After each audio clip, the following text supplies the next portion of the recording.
Life on Mars, The Story of America's Richest Candy. Si Forrest Edward Mars Sr., ay anak ng tagapagtatag ng Mars, Inc., na si Frank C. Mars at ang unang asawa ni Frank na si Ethel G. Kisek. Pagkatapos ng diborsyo ng kanyang mga magulang, pinalaki siya ng kanyang mga lolo't lola sa Inasa, Saskatchewan, at bihira niyang makita ang kanyang ama. Sa kalaunan ay nagtrabaho siya para kay Frank.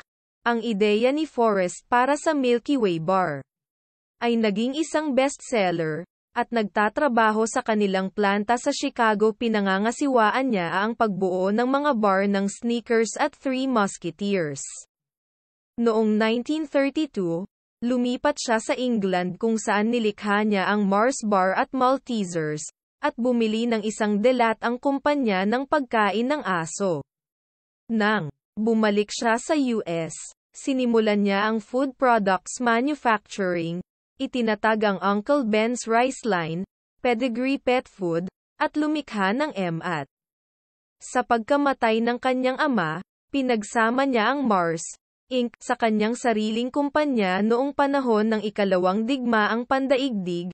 Ang mga makukulay na M&M candies na may hugis ng butones ay dating eksklusibo sa US military.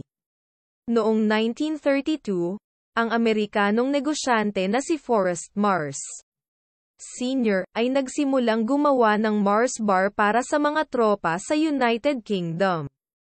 Nakatagpo umano siya ng mga sundalo na kumakain ng maliliit na butil ng tsokolate na nakabalot sa isang matigas na shell ng asukal bilang bahagi ng kanilang mga rasyon noong digmaang sibil ng Espanya, at natuwa siya sa ideya ng pagbuo ng isang produkto na makakalaban sa pagkatunaw sa mataas na temperatura.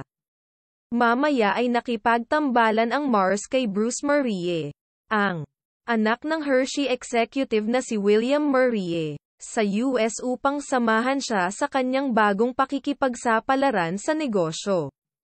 Binigyan si Marie ng 20% stake sa produkto ng M&M, na pinangalan ng kumetawan sa Mars at Marie. Noong Marso taong 1941, nabigyan si Mars ng patent para sa kanyang proseso ng pagmamanupaktura at nagsimula ang produksyon sa Newark, New Jersey. Orihinal na ibinebenta sa mga carton na tubo, ang M&M's ay natatakpan ng kayumanggi, pula, orange, dilaw, berde o violet na patong.